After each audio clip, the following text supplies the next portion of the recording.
At the end of the Second World War, Germany was in ruins. The Führer Adolf Hitler lay dead, killed by his own hand in a Berlin bunker. When Hitler came to power, he had promised his people a brave new world and a bright new future. Instead, he murdered their sick relatives in hospital cellars and brutally castrated thousands of their children. He persecuted gypsies, homosexuals, and the disabled. He oversaw a campaign of industrialized slaughter, which killed over 6 million Jews. And to the world he brought a war of unparalleled destruction, a war that would claim more than 40 million lives, over half of them civilians.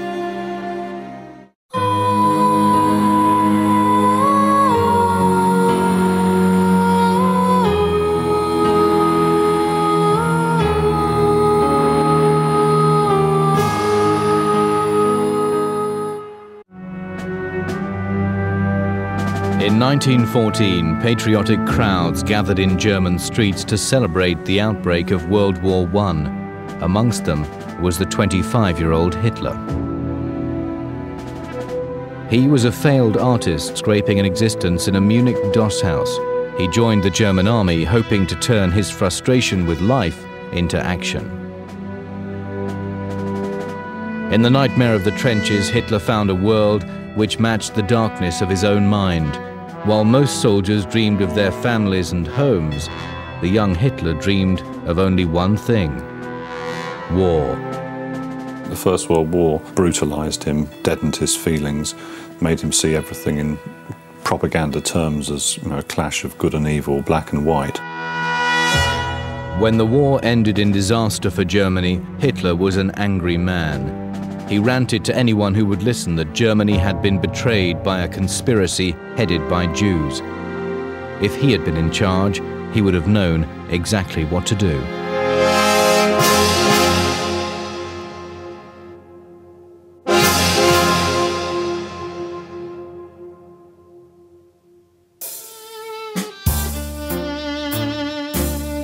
Back in Munich, Hitler was recruited by the German army to spy on a small extremist group called the National Socialist Workers' Party.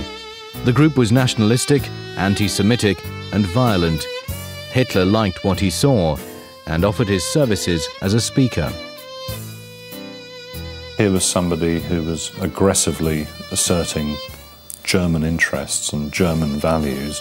The Germans are being told, in addition to being the most hard-working, made in Germany, most civilized people in Europe, they're being told also, yes, and there's a bit of the sort of barbaric Hun down there somewhere in you, and if all these other countries, their corrupt statesmen or whatever, if they don't watch out, we're going to unleash this barbarian all over the place. And I think actually some people rather like to be told that. Hitler's bloodthirsty speeches struck a chord. Party attendance first doubled, then trebled. In a short time, Hitler was able to bully his way into becoming the undisputed leader of the Nazi Party. In the beer halls of Munich, Hitler recruited an army of thugs called the Sturmabteilung, or SA. Their purpose was to spread terror, intimidation and violence onto the city streets. At meetings, they would act as his bodyguard, mercilessly beating up anyone who questioned the words of the Führer. While his brutish gangs ruled the streets, Hitler embarked on a campaign to charm respectable society. He could play at lots of levels. In other words, there was a type of folksy earnestness which appealed to the lower classes. This was a man who'd shake your hand firmly and tell you that he'd worked on a building site, whereas, of course, one look at him, you could tell that he hadn't. On the other hand, he moved very easily in society drawing rooms where it's quite obvious that society ladies thought of him as a bit of attractive rough, that he had a sort of bohemian chic about him. Hitler encouraged his female supporters by presenting himself as a hermit-like, celibate figure who devoted all his energies to the good of Germany. But again, the image he projected was a lie. He was at the time involved with a number of teenage mistresses, beginning with Maria Reiter, the daughter of an innkeeper from Berchtesgaden. He was 37, she was 16, so she was literally young enough to be his daughter. And he felt much more at home when he could be patronizing, could be superior, could be avuncular, could be the older man. The mistress that made the biggest impression on Hitler was 16-year-old Geli Raubel. She was Hitler's niece, the daughter of his half-sister, Angela. In 1929, Geli moved into Uncle Alf's grand apartment on Munich's Prinz-Regentenplatz. She took a bedroom adjoining his on the second floor. Geli was vivacious, idealistic and free-spirited. Hitler was controlling, strict and possessive. Geli felt trapped, but Hitler would not let her go. The longer they were involved, the more she saw of the seamy side. There was obviously a nasty side to his sexual nature, just as there was a very nasty side to his political nature. On the 19th of September 1931, Geli was found dead in Hitler's flat. She was bleeding from a wound near her heart. One arm was stretched out towards a pistol, a Walther 6.35. The police recorded a verdict of suicide. Geli was the first mistress to be driven to a violent death by Hitler, but she would not be the last. The actress Renate Müller threw herself to her death from a window in 1937, and Eva Braun attempted suicide at least once before her final pact with Hitler. But it was Geli's picture that Hitler kept in his bedroom in Munich and Berlin until his death in 1945. In 1932, the global depression hit Germany hard. When it came to the elections, the Germans needed a radical solution. The solution they chose was Hitler and the Nazi Party.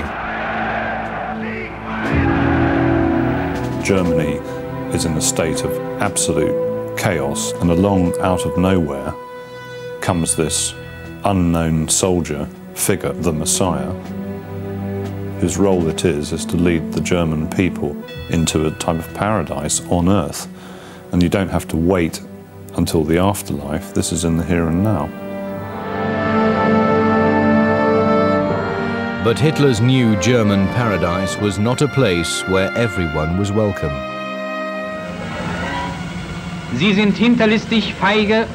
They are treacherous, cowardly and cruel, and appear in large swarms. In the animal kingdom, they represent the element of underground destruction.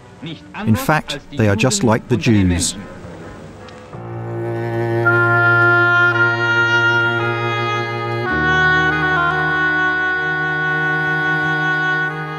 From the very beginning, Hitler's propaganda had portrayed the Jewish people as the source of everything that was wrong in German society.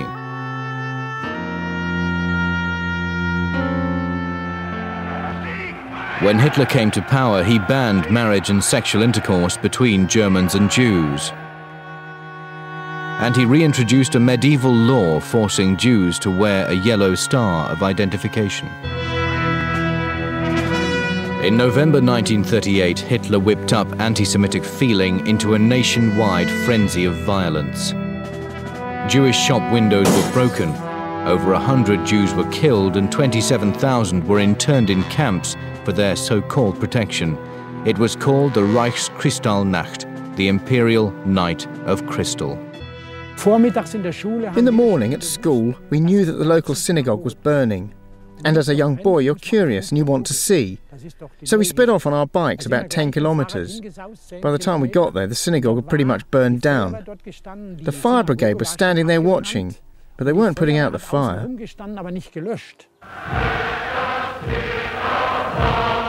At the same time that Hitler was inciting violence against Jews, he was also conducting a campaign to brainwash the German children he considered racially pure.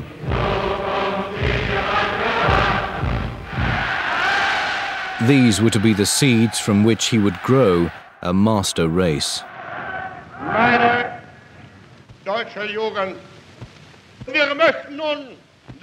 My German youth, we expect you German boys and German girls to embody everything that we hope for in Germany. We want to be one nation, and you, my German youth, shall become this nation. Und ihr, meine Jugend, sollt dieses Volk nun werden.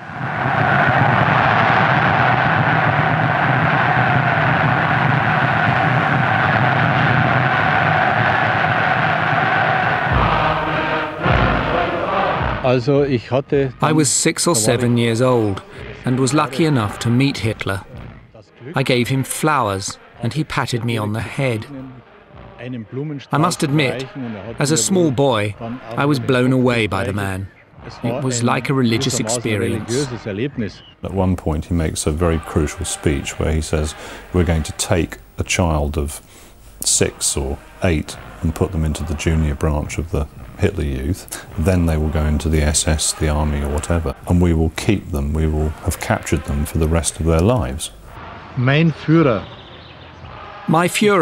I think of you and love you like father and mother. I will always obey you like father and mother.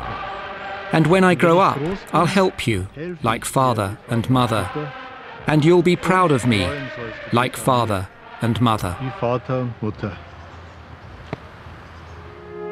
With complete control of the German political system, its army and its youth, Hitler was ready to take increasingly extreme steps towards his vision of the new Germany.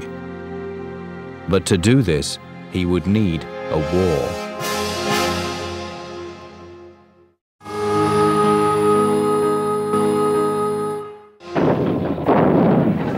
When Hitler invaded Poland in 1939, he was embarking on a world war which would cost the lives of more than 40 million people. In Germany, he was already waging another war, a war against the German people themselves. We will care for them, but we will not allow them to reproduce. These unfortunate creatures should not be allowed to live alongside our healthy children. Sterilization is just a simple medical procedure. Hitler was a hypochondriac and he had never been good at sport, yet he believed that the sick and weak were an unnecessary burden on the rest of society.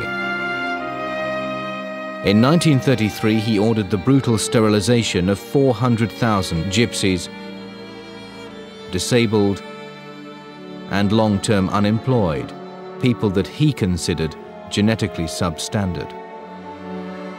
When the war began, Hitler's genetic campaign took a murderous turn. He signed this document ordering the clandestine murder of long-term patients in German hospitals and institutions. The nurse asked me once if I fancied carrying some dirty washing to the laundry. I said why not.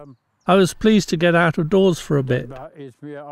I noticed that the baskets were heavier than usual, so when they weren't looking, I had a peek under the laundry, and in each of them were the bodies of 3 children, 2 boys and 1 girl.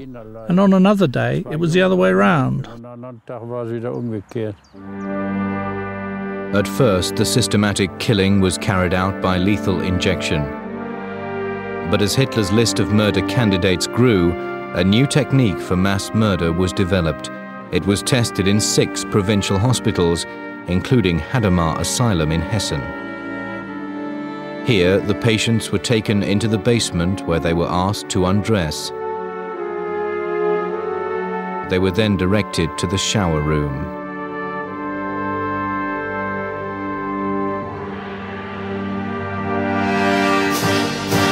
But the drain in the floor was a fake. And the pipes didn't contain water, but carbon monoxide gas.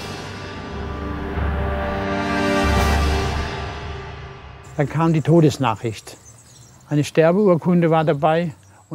death notice arrived. There was a death certificate and a letter which said that the corpse of my mother could not be sent due to the danger of infection. It had to be cremated straight away. sofort eingeäschert werden musste.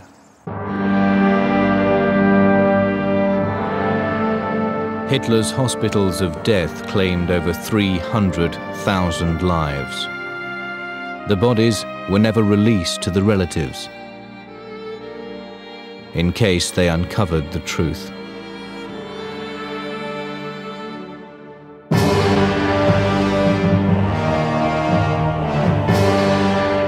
While Hitler's troops laid waste to Europe, a million-strong army of slave laborers from Poland, France and Yugoslavia were toiling to build huge monuments to Hitler's vanity. Germany was changing beyond all recognition. It would have been a trans-European empire reaching into the Urals with various so-called tribesmen beyond the frontier who would get zapped and then led in defeat into Roman-style triumphs through Germania, as the capital, Berlin, would have been renamed by 1955. As Hitler's megalomania grew, he began to see himself as something more than human. He believed he was an agent of divine will, like the emperors of ancient Rome. When he ordered the building of a gigantic Nazi meeting hall, it was based on the Roman Colosseum. Only Hitler's Colosseum was to be twice as high and seat over 50,000 people. This was what Hitler's 1,000-year Reich was to look like.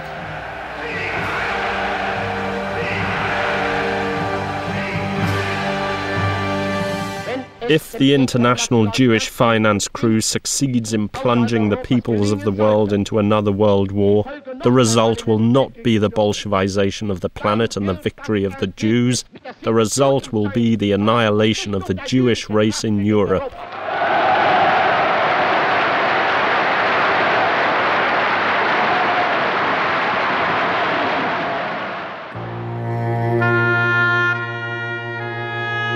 At the outbreak of the war, Hitler had interned all German Jews in camps.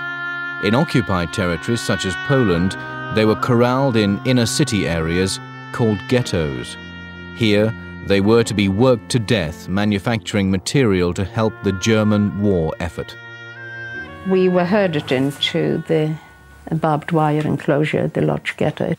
Death soon claimed many of my friends, of my family, because it's difficult now to impart how miserable that life was. Constant hunger, cold, dirt, no matter how hard you tried. There were no means really, but we tried very hard to keep some semblance of human dignity. When the Americans entered the war in 1941 and Russian resistance stiffened, Hitler had to confront the possibility of defeat for the first time. It was at this point that he decided to annihilate the entire Jewish population of Nazi-occupied Europe. For the task of killing enormous Jewish population, they clearly needed some method which could be done on a huge scale and wasn't psychologically upsetting for the people doing the killing. What they did essentially was to generalize the method used in the euthanasia program, except using large, almost industrial-sized gas chambers. At the beginning of 1941, the transportation began of all Jews within the Reich to the newly built death camps in the east. They were to be gassed and their bodies were to be burned in crematoria. The largest of these factories of death was Auschwitz. When we said, "Where are we?" and they said, "What do you mean? You don't know?" "No, this is Auschwitz." "What is Auschwitz?" They were angry. I mean, these were mainly also Jewish or Polish people who were working at the railways when we were arriving. "This is a death camp. You have arrived, but we don't think that you will leave this place." Over 1 million men, women and children died in Auschwitz. Their shaven hair was kept for stuffing German furniture, and the dust of their bones was collected as fertilizer for the farms of Hitler's Reich. I was there with my mother. And while we were moving and moving and moving, people were saying to the youngsters like me, say you are 18 or 19, don't say you are younger, say you are 18 or 19.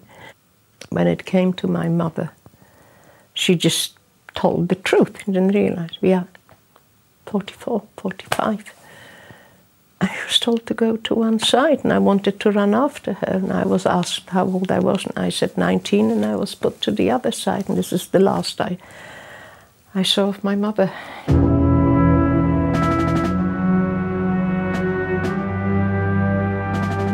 In 1942, the 270,000 men of Hitler's Sixth Army were trapped by the Red Army at Stalingrad.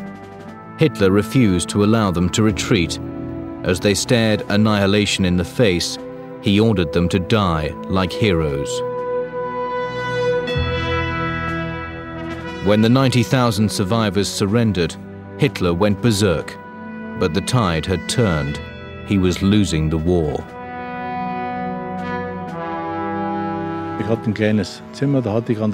I had a little room with a big map of Russia with flags in.